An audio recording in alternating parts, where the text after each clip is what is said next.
Here's how to turn cauliflower into rice using a food processor. To make our cauliflower rice, we want to cut up one cauliflower into smaller florets. Don't throw away the stems, we can use most of that as well. Add the cauliflower into a food processor and pulse till the cauliflower has broken down into little granules.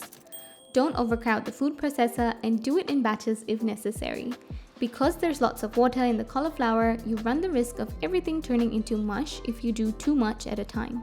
Then, to flavor the cauliflower rice and remove any excess moisture, we're going to cook the cauliflower in a skillet for a few minutes, adding some salt and turmeric for a little color and flavor.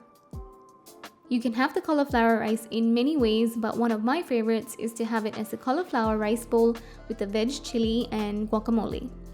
All you have to do is add the cauliflower rice to a bowl, top with the chili. I have a recipe for this on my channel, link is in the description. Add the guac, link for this is also in the description, some sour cream, cheese as well if you'd like, and garnish with coriander and jalapeno.